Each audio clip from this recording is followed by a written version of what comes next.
Hey friends, welcome back to my channel. तो please do like share subscribe करना बिल्कुल ना भूलना। यहाँ पे गू जो है अपने फ्रेंड के साथ ड्रिंक कर रहा होता है एकदम चिल होकर, और यहाँ पे सारे फ्रेंड्स सब लोग बात कर रहे होते हैं कि अरे हाँ, और बताओ तुम्हारी मैरिड लाइफ कैसी चल रही है। तभी सडनली उसे याद आता है कि यान को तो उसने लॉक किया हुआ है, काफ़ी टाइम हो गया। वो घड़ी देखता है जो कि बहुत ज़्यादा टाइम हो चुका होता है, एंड वो दौड़ के भागा आता है जहाँ बेचारी यान बेहोश पड़ी हुई होती है। वो देखता है ये ज़िंदा है या फिर मर गई। गू की हालत बहुत ज़्यादा ख़राब हो जाती है कि क्या हो गया इसे। कहता है यान यान उठो। वो देखता है सांस ले भी रही है बंदी या फिर सच में टपक पड़ी। यहाँ पे वो मेट पे चिल्लाता है, मतलब गलती किसकी और चिल्ला क्यों रहा है, ये तो समझ से बाहर है। मेट बोलती है आप ही ने तो कहा था बॉस कि मुझे कुछ भी नहीं देना है, आपने जैसा बोला बस मैंने वही फॉलो किया। अब यहाँ पे वो उसे होश में लाने की पूरी कोशिश करता है। यहाँ पे यान होश में आते ही एक ही चीज़ बोल रही होती है, मुझे तुम्हारे साथ नहीं रहना, तुम बहुत गंदे हो, यू आर डेविल, तुम इंसान तो हो ही नहीं। यहाँ पे कहता ओह, इतना कुछ होने के बाद भी इस लड़की का अक्कड़ नहीं गया, but I really love you, और मैं तुम्हें छोड़ने वालों में से नहीं हूँ। अब देखो तुम मैं क्या करता हूँ। मतलब दोनों कम नहीं थे फ्रेंड। यहाँ पे गू यान को गोदी उठाता है और डॉक्टर के पास लेके जाने लगता है। यहाँ पे वो उसे कार पे बैठाता है, यहाँ पे उसे पानी देता है, कहता है ये लो पानी पियो, और हाँ टेंशन ना लो, मैं ऐसा कुछ भी नहीं करूँगा तुम्हारे साथ। यहाँ पे वो बेचारी काफ़ी डरी और सहमी सी रहती है। वो उससे बात भी नहीं करना चाहती थी और ना वो उससे बात करने की कोशिश भी कर रही थी। तभी यहाँ पे कहता है चलो कार से उतरो, पर यहाँ पे वो बोलती है मेरा हाथ छोड़ो, तुम क्या कर रहे हो और यहाँ गाड़ी क्यों रोके। यहाँ पे कहती है मुझे जाने दो, लेकिन बंदा मानने वालों में से कहाँ था। तभी वहाँ पे देखने को मिलेगा काफ़ी क्राउड होता है और सब चिल्ला रहे होते हैं। हुआ ये था यान के डैड को अरेस्ट कर लिया गया था नकली दवाइयों की वजह से, जो कि उन्होंने मेडिसिन नकली बना के बेचते थे ड्रग्स मिला के, जिस वजह से बहुत लोगों की और बच्चों की मौत हो चुकी होती है। अब यहाँ पे यान के किलर सब लोग कह रहे थे। अब यहाँ पे बोलती है व्हाट्स गोइंग ऑन हियर, यहाँ क्या हो रहा है बताओ। गू क्या तुम्हें ये सारी चीज़ पता था? और ये किसी और का नहीं फ्रेंड, गू का ही मास्टरमाइंड प्लान था।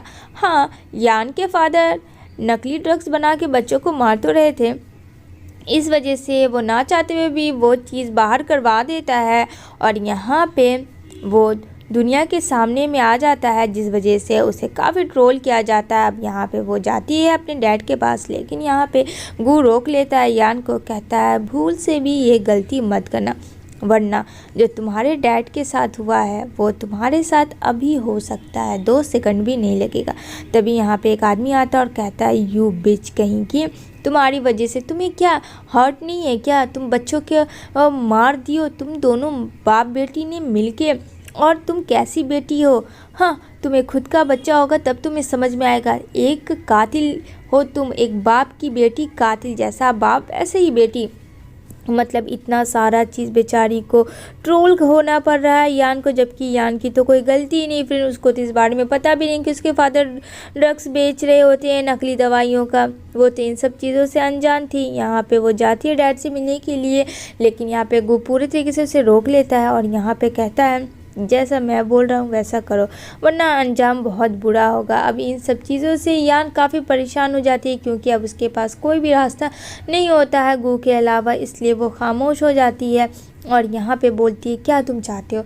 यहाँ पे कहता अगर मेरी मानो तो मुझे ज़्यादा कुछ नहीं चाहिए। वैसे मुझे पता है तुम्हें देने के लिए पैसे तो मेरे पास नहीं है, जो कि तुम्हारे डैडी ने लिए थे इन्वेस्ट करने के लिए, उतने पैसे तो है नहीं। अब ड्रग्स बेच के तो तुम लोगों को मार नहीं सकती हो ना। तो कहती है to get revenge on me, तो तुमने मुझसे बदला लिया। यहाँ पे कहता ओ मैं तुमसे बदला क्यों लूँगा, तुम तो मेरी वाइफ ही हो ना, वाइफी से कोई बदला कहाँ लेता है। हाँ बस मेरा सौदा थोड़ा घाटे का जा रहा है, तो बट कोई ना, मैं उसे भी मैनेज कर लूँगा अगर तुम घुटनों पे आके मेरे सामने गिड़गिड़ाओ तो। यहाँ पे कहती है तुम एक डेविल हो, डेविल राक्षस हो, तुम एक इंसान नहीं हो, तुम्हें कोई भी दिल है ही नहीं, पता नहीं तुम इंसान में कैसे जन्म ले लिए। यहाँ पे वो कहता और ये सब बोलने की बात है तो बात की बात है, बाप बेटी के बीच में क्या हुआ था, बाप ने बीबी को मार दिया था क्या भूल गई। तो फ्लैशबैक में दिखाया जाता है जहाँ यान छोटी थी उसकी मॉम के साथ वो खेल रही होती है।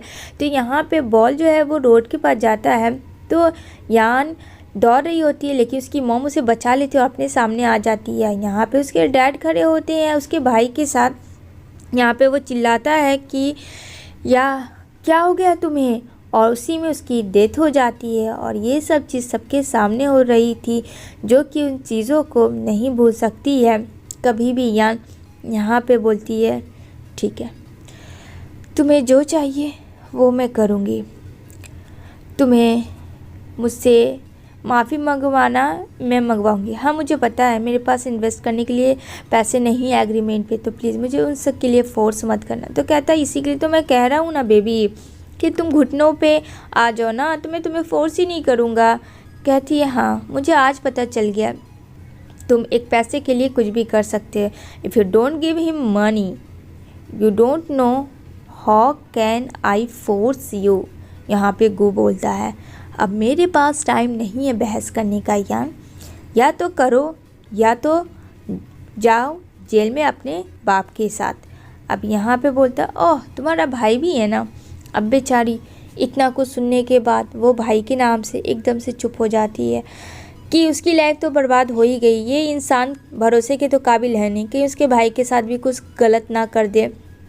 इसलिए वो खामोश हो जाती है, कहती है ऑलराइट, जो भी एविडेंस है प्लीज़ वो सब हटा दो और सब ख़त्म कर दो। जो हुआ डैड के साथ वो सबको प्लीज़ ख़त्म करवा देना। कहता है ठीक है मैं करवा दूँगा, तुम टेंशन ना लो इसकी। कहती है ठीक है। एंड देन वो खामोश होके सीधा जाती है कि अब उसके पास कोई ऑप्शन नहीं होता है। वो खड़ी हो जाती है ठीक उसके सामने और यहाँ पे कहती है देखो मैं घुटनों के बल गिड़गिड़ा रही हूँ, तुमसे माफ़ी मांग रही हूँ गू, मुझे माफ़ कर दो मेरे डैड की वजह से जो भी तुम्हें हर्ट हुआ है, जो भी प्लीज़ मुझे माफ़ कर दो। ये चीज़ गू को देख के फ्रेंड काफ़ी सुकून दिलाता है। कैसा इंसान है, आई डोंट नो कैसा हस्बैंड है ये, हस्बैंड के साथ ये इंसान भी अच्छा नहीं है। एंड देन वो वहाँ से चला जाता है।